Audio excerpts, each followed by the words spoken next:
こんにちは、デート開発の K です。今回の動画ですね、これです。もうこれが組み立ててあるやつですが、いよいよですね、これ、ちょっと、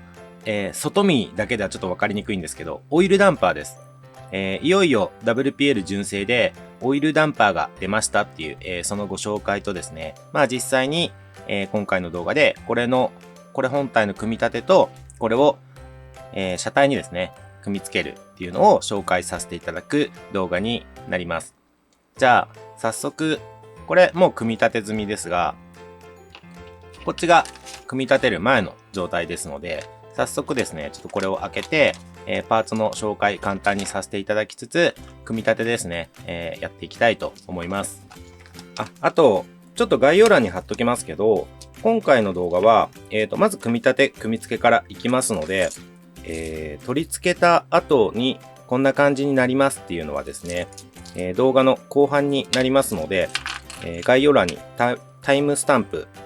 貼っておきますので、どんな風になるかっていうところをまず知りたいよっていう方は、概要欄のタイムスタンプからですね、ちょっと飛ばしていただいて、その部分だけまず見ていただければと思います。はい、じゃあまず今回、肝心なオイルダンパーの部分ですけど、これですね。こんな感じになってます。もう完全に封入してある状態。この中にオイルが詰まっていて、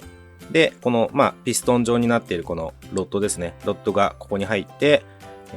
中に入っているオイルで減衰ですね。ショックを吸収するというような仕組みになっていて、で、ちょうどほぼ同時に公開している動画で、ジムニーの、4リンクのコンバージョンセット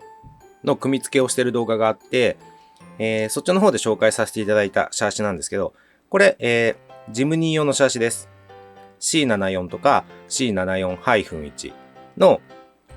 共通なんで、シャーシだけの状態になると同じ状態ですけど、そこにですね、4リンクコンバージョンセットを取り付けたものになるんですが、その、ショックアブソーバーと一緒。このケース自体は一緒なんですよ。で、あとは、これ、C64 ですね。これの、ショックアブソーバー。ちょっとタイヤで見えづらいんですけど。これですね。これも一緒です。で、ちょっと似ているところで、C54RTR ってあるんですけど、ちょっと残念ながらですね、これとの互換性はないです。ポン付けっていうわけにはいかないです。ちょっときついんですよ。ピロボールがですね、なぜかちょっとサイズが大きいんですよ、こっちが。で、WPL さん、本家 WPL さんには、なんで C54RTR と C64 のピロボール、この取り付けのところの玉ですよね。ここの玉の径を一緒にしなかったんですかってちょっと言いたい気持ちはあるんですけど、ちょっとわかんないです。またちょっとそこを聞きつつ、今後はそういうのなるべく揃えた方がいいっすよっていうのはお伝えしたいなと思うんですけど、つかないんですよね。残念ながら。ただ、C54RTR、せっかくもうほぼつきそうじゃないですか。で、正直このピロボールの径がちょっと違うくて、こう取り付けた時に、実際にやってみますか。せっかくなんで。ちょっと話それちゃいますけど、ちょっとやりますね。ここにこれ取り付けると、一応つくんですけど、めっちゃきついんですよ。もう、これが。こう結構グッっていうぐらい。プラプラじゃないんですよね。で、これはちょっとさすがに、ポン付けとは言えないなという状態なんですけど、ちょっと工夫すればいけそうだなっていうのあるので、また別の動画でですね、紹介できればなとは思ってます。ちょっとまだ試してはいないんですけど、実際試してみて、こういう工夫や、こういうちょっとした加工をすれば、C54RTR にもオイルダンパーが付けれるなっていうのが分かったら、またそれは別の動画で紹介させていただきます。ちょっと今回の動画はあくまでも C64 用、あとは4リンクコンバージョンセットを組み付けた C74 用で、これが出ましたよ。オイルダンパーが出ましたよっていう紹介の動画になりますので、C54RTR への組み付けに関しては、またちょっと別で検証した上で、その内容ですね、紹介できればと思います。はい、じゃあちょっとまた話それちゃいましたけど、戻りますね。まず、このこのショックアブソーバーですね。これのケースがこれなんですよ。で、普通はこの中に普通にネジ入れて、組み付けていくだけなんで、中にオイルも何もないんですけれども、さっきのこれですね。このショックアブソーバーの部分。これがですね、単純にこの中に入る。こんなような構造になってます。ちなみに、ちょっと詳しい方でもしかしたら気になる方いると思うんで、お伝えしておくと、これ分解整備できるのっていう、オイルの取り替えとかできるのっていうところ、これがですね、残念ながら、できないです。ちょっと今回ですね、僕、これなんて言うんだろう。これの開発自体に関わってないんですよ。WPL さんが勝手にって言ったらすごい変な言い方ですけど、変な意味じゃなくて、勝手に作ってくれてたみたいなものなんで、ちょっと僕最初から関われてたら、分解整備できるようにしたかったなっていうのはあるんですけれども、もうオイルが封入されてて、もう基本開けれない。かしめてあるんですよ、ここが。こう、かしめてあるんで、基本分解整備はできませんっていう、感じにはなっちゃってますので、ちょっとそこは残念ポイントではあるんですが、ということは、今のところはないですけれども、ここのケースだけ、このショックアブソーバーだけ、どうしても傷んじゃって、もうダメになっちゃったっていう時に、交換できるように、この単品の販売ですね、はちょっとぜひ、本家 WPL さんにも伝えて、できるようにしたいなというふうには思ってます。はい。ただ現状は、こういうもので、その代わり、これも、競技ラジコンとか、そっちの方、知ってる方はわかると思うんですけれども、オイルダンパーにしては、めちゃくちゃ安いと思います。はっきり言って。なので、ちょっとコスパがいいよっていうところで、分解整備、その整備性っていうところはちょっと、残念ではあるんですけれども、コスパはいいよっていうところで、どうかご理解いただければと思うんですけれども、はい。じゃあちょっと続きいきますね。構造としてはこういう構造ですと。で、ここにもう、これですね。てっぺんのやつ。キャップをもうパチンとつけちゃうだけ。で、ここに穴が2個開いてますので、こんな感じで。この穴2つに、このケースのサイドに爪が2つついてますので、この爪ですね。この爪がパチンと入るような向きで、差し込んであげます。ちょっと構造の説明しながらもう組み立てに入っちゃってますけど。こんな感じですね。で、爪が両方、さっきの2つの穴に、爪が両方しっかりパチンパチンと入ったなと。なおかつ、簡単に引っこ抜けないなという状態になったっていうのを確認して、あとは、いろんな細かいパーツ、同梱されてると思いますので、その中のうち、これですね。このダイヤル。ギザギザがある方を上向きで、ケースに入れます。こんな感じで。ギザギザが上ですね。で、これちょうど僕的には昨日撮った動画の話なんですけど、このジムニーへの4リンクコンバージョンセットを組み付ける動画で、これの組み立て、これも丸々組み立ててるんですね。この組み立てでもちょうどあったお話なんでちょっと被っちゃうんですけど、ただこっちの動画しか見てないよっていう方のためにもう一度ちょっとお伝えすると、ここのねじ込みですね。そのままうまくスムーズにはまればいいんですけど、ちょっと斜めにねじ込んで、このネジ山を傷めてしまうというのがちょっと怖いので、こういった時、どんなネジでも言えるんですけど、ちょっとうまくねじ込むコツとして、ちょっと押し付けながら反対に回してください。反時計回り。そうすると、カツッってなるところがあるんですよ。カツッと。そこからねじ込んでください。そうすると、まず間違いなくうまくねじ込めるので、で、一旦、ここ、好みのある部分の話ではありますが、僕は、一旦一番上まで。ちょっと後で説明しますけど、これで、いわゆる車庫調みたいな、車庫調整機能みたいなのがここについてるんですよね。で同時に、バネのテンションも変えれるっていうところになるので、一旦、一番上までねじ込んだ状態で組むでいいと思います。で、続いて、このロッドエンドですね。これをここにですね、ねじ込みます。って言いたくなるんですけど、これ実はですね、ネジじゃないです。こっちのノーマルのショックアブソーバーのロッドの先はネジなんで、こうねじ込んでいくんですけど、こっちはですね、はめ込み式みたいな感じになってます。ちょっとギザギザがあるので、パッと見ネジに見えるんですけど、これ実ははめるだけなんですよ。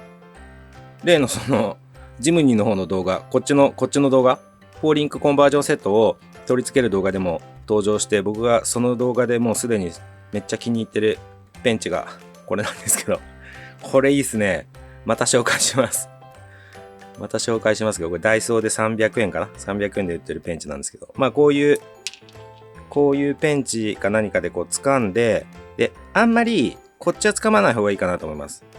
よく使う場所じゃないですか、こうストロークするときに。で、傷がついてしまったりすると良くないので、ほぼ使わないであろう、このストロークが一番こう、縮んだ時に、これ、限界まで縮めてこれなんですよね。ってことは、ここストロークで使わないじゃないですか。なので、多少傷がいっても問題ないよねっていうことで、この辺をこう掴んで、で、これをですね、ちょっとグリグリグリってやると入ってくんで、ただネジじゃないんで、こう回しても、回すだけでは入らないです。ちょっとこう、グリグリグリって感じでやると、ちょうどギザギザが消えるぐらいまで、これぐらいまでは入るので、もう圧入ですね。圧入で入れてください。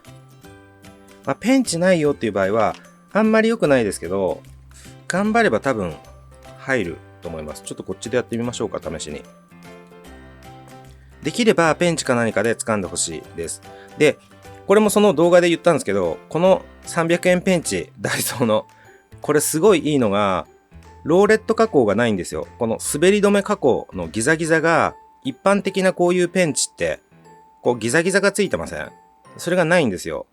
こういうの結構良くて、こういうような RC カーいじる作業に結構適してるんですよね。こう掴んだ時に、ギザギザ加工があるとグッてやると傷がつきやすいじゃないですか。けど、これツルツルなんで、傷がつきにくい。まあ、つかないとは言えないと思うんですけど、傷がつきにくいので、これね、ちょっとぜひ、RC カー、いじる方で、そんなにまだ工具揃ってないよっていう方、まあ、千何百円とかのペンチに比べたら、これ300円なんで、かなりお安く買えますので、これ1本持っとくとすごいいいと思うんで、今度ダイソーに寄った時にちょっと工具売ってるコーナーのあたりにあると思いますので、こうちょっと見ていただいて、もしあったらぜひ試しに買ってみて使ってみていただきたいですね。はい、じゃあまた話戻しまして、これ中に入れて、で、これか。これ、爪がちゃんと穴に入るように取り付けて、で、結局これストロークさせるとここまでなんで、まあ、ちょっと怪我は注意してくださいね。グーって押し付けて、こうすっぽ抜けてこれが手に刺さっちゃったりしたら痛いし、結構怪我するかもしれない。ちょっとそこは注意しながら。多分押しながら、まあ、本当はペンチ使ってスマートに作業してほしいんですけど、いけますね。これで、こんな感じでギューッと押し込めば、一応圧入できました。こんな感じでギザギザがちょうど埋まるぐらいまで。はい。これで、ダイヤルか。このダイヤル。今、この丸を先につけちゃいましたけど、ダイヤル、これ後からでも一応つきます。こう、ちょっとグッてやると、若干きついんですけど、ちょっとグッてやると入るんで。これで、向きはさっきと一緒ですね。ギザギザが、この時に上向き、上側にギザギザが来ている状態っていう風になるように、そこはちょっと注意して取り付けてください。このギザギザが上になってないといけないよっていう理由としては、こう、スプリングの収まりですね。収まりがこの向きじゃないと、ここが収まりが悪くなる。収まる場所がないっていう状態になっちゃうんで、ちょっと向きは注意していただいて、で、バネ入れる。で、ここ伸ばしておきます。バネは縮めておきます。こんな感じで。で、ここが今フリーになってますので、ここにですね、これ、下の受け皿みたいな。これも向きがあるので、よく見ればわかると思うんですけど、これが下側です。円錐状になってる方。これが下側。で、こっちが上になります。この向きですね。なので、ちょっと一旦取り付けちゃいますね。この溝がついてますので、この溝をシャフトに入れて、パチンって感じ。で、今この向きだと、この向き。この状態。で、ここにこれが入るんですよ。こんな感じで。で、バネを離すと、こうなるんですね。こういうことですね。これで、1本完成。じゃあ、こっちも同じように、組み付けちゃいます。こうか。今、向き間違えそうになった。こうですね。で、ここ、しっかり収めないと、収まってないまま走行しちゃうことになるんで、この組み付けの時にこうパツンという感じで、この状態ですね。この状態でしっかり入れて、で、これも今収まってないですけど、うまくこんな感じで座りのいい状態にしてあげて、はい、これで完成ですね。で、一応ちょっと説明しやすい状態の時に説明しておくと、さっきのこのダイヤルですね。このダイヤルをこう回してあげると、今これ時計回り、こっちにこう回してますが、そうするとどんどん下がっていくんですよね、位置が。こんな感じで。で、これ比べると、左が一番緩い状態。右が今締め込んできつくした状態。バネにちょっとテンションかかってますよね。これがどんどんきつくしていくと、バネがギューッと縮んでいって、突っ張ろうとする力、バネの反発する力が、強く働く状態で止まってるっていうことになるので、全体の長さは一緒なんですけど、これで締め込んでるんで、最初からちょっと反発が強いっていう状態になるんですよね。これで、車体をポンと置いた時に、最初にどれぐらい突っ張ってるかっていうのが変わってきますので、位置にもよるんですけれども、ゆるゆるの状態で少し沈むみたいになります。で、当然最初からこれを回して突っ張った状態にしてあると、ポンと置いた時に全然自分の重みで沈みもしないみたいな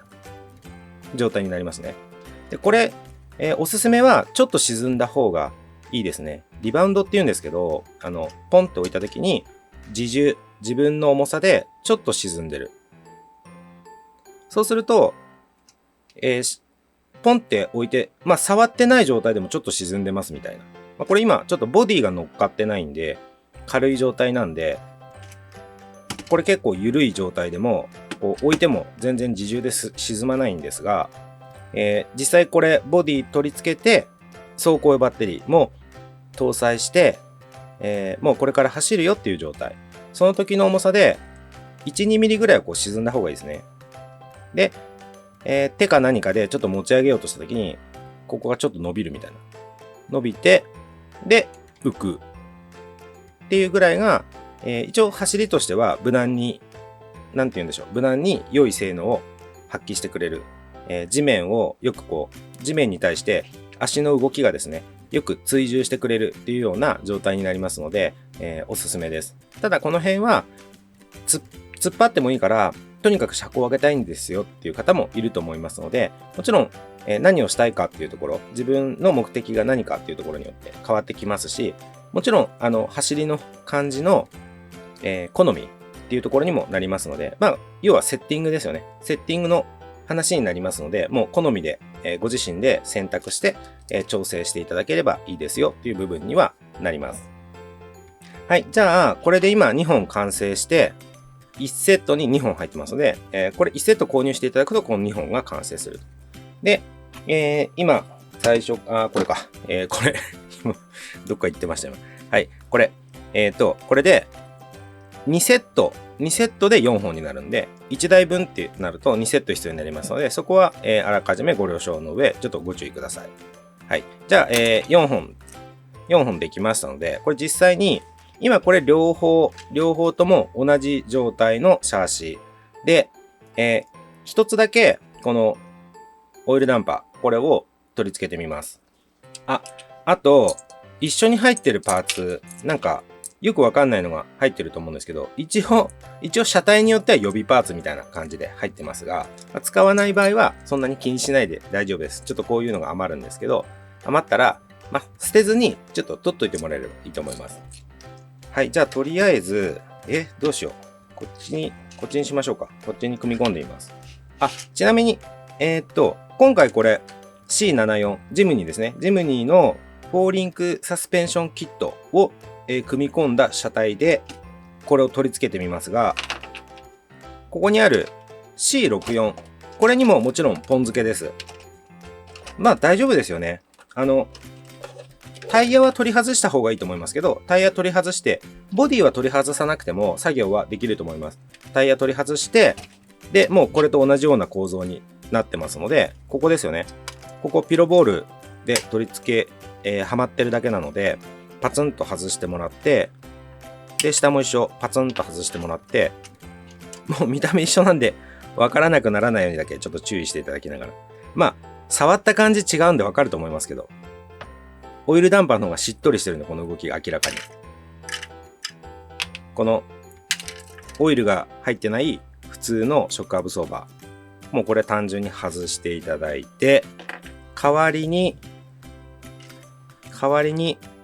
オイルダンパーをパツン。はい。これで取り付け完了ですね。これを4本全部交換します。いや、しかし、やっと WPL 純正のオイルダンパー出ましたよね。僕もずっと欲しかったんですけど、なかなかやっぱり、ちっちゃく作るのも大変で、あとは、もちろん、当たり前ですけど、他の製品の開発もあって、なかなか、できなかったみたいなんですけど、やっとオイルダンパーが、しかも、結構いい感じで、スマートな感じで、結構社外品のオイルダンパーとかもありましたけど、結構やっぱごっついやつが多かったんで、WPL の車体にこれつけるのはちょっとごっついなーみたいな、多かったじゃないですか。これはもう純正品の中にさっきのオイルダンパーの、ケースごと入れちゃうっていうパターンなんで、いいですよね。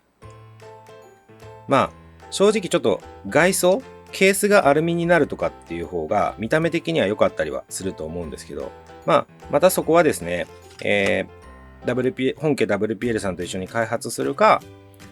うちの方で勝手にたまにやるやつ、うちで勝手に作っちゃうかっていうのはちょっと検討は引き続きしたいんですけど、今回これは間違いなく走りの方はいい感じになるので、良かったなと思います。やっと出たなっていう感じです。はい。じゃあ、取り付けましたと。で、今、1本だけ、これ一番緩くしてますけど、僕は、これもちろん車体にもよりますからね。車体どれぐらいいじってあって、特にバネ上って言って、まさにこのバネがついてる上の重量、バネ上の重量ですね。アクスルとかがメタル製になってて重くなってますよっていうのは関係ないですよね。上が動くんで。で、このバネから上がどれぐらい重くなってるかっていうので、ちょっとここの調整、どこがいいんだろうっていうのは変わってくるんですけれども、僕は、どんな車体でも一旦ですね、他もう全部やったった。一番きつくなってました。はい。全部きつくっていうか、一番上ですね。一番上にした状態からいつも始めてます。で、全部くっつけて、さっき言った話ですね。全部くっつけて、ポンと置いた時に、ちょっと沈んでるが一番いいなと思うんで、結構特殊なカスタムしてて、もう上がめっちゃ重いですっていう場合は、結構これキュッと締める場合も出てくるとは思いますので、そこはですね、ご自身で楽しみの一環として、いろいろ様子見ながら、せっかくこの調整ができますので、調整してどう変わるかなっていうのは、いろいろセッティングですね、試していただいて、いいところ、決めていただければと思います。これ逆だった。こっちだ。どっちでもいいんですけど、僕は、このなんか塊ついてますよね。実写だとこれが、リザーブタンクっていうんですか、オイルのなんか、サブタンクっていうんですかね。そのオイルがなくなるっていうか、ここの中のオイルをここに逃がすと思うんですよね。グーってなった時に。で、伸びた時にまたオイル戻るみたいな。多分そういう機構だと思うんですけど、これはダミーです。でも、見た目的にはくっついてますので、僕はだいたいいつも外にしてます。はい。で、あと気になるところですよね。その動きの部分で、ちょっと比較というか、してみたいなと思うんですが、どうしよう。これちょっとボディつけるの大変なんで、今、せっかくつけましたけど、一応ちょっと、もうあくまで今、組み付けの仕方っていうので、組み付けましたが、ちょっと一回外して、これのリアでやりましょうか。違いだけは。もちろんまた別動画で実際走るときにですね、これオイルダンパーついてます、ついてませんっていう、タイミング来ると思うので、そういったところで紹介改めてできればと思うんですけど、今回は卓上で、こういう違いが出ますよっていうのだけ、まあ正直外よりも分かりやすいと思うんで、ちょっとそれをご紹介させていただきます。じゃあまず、これオイルダンパーなしで、45度ぐらい傾けて手を離します。こんな感じですね。こんな感じ。ちょっと、バウンバウンって跳ねますよね。で、これを、リアだけ外して、すごいね。これ、何これ。マッドマックス、ボスが乗ってそうな、これかっこいいな。はい、すいません。じゃあ、これつけます。いや、これやばくないですか？このまま走りたい。はい。じゃあ、これつけて、オイルダンパーですね。オイルダンパーつけて、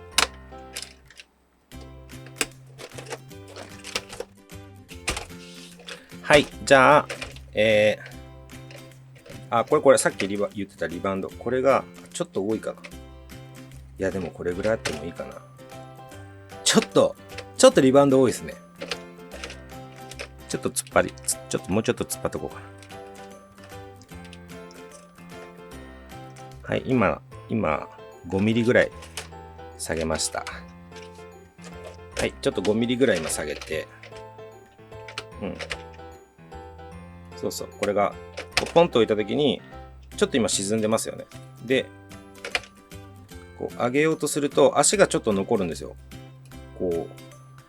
う。で、こっから足が持ち上がりますよね。ここが浮きますよね。この量がリバウンドストロークって言って、これがちょっとあった方が、足が伸びやすいですよね。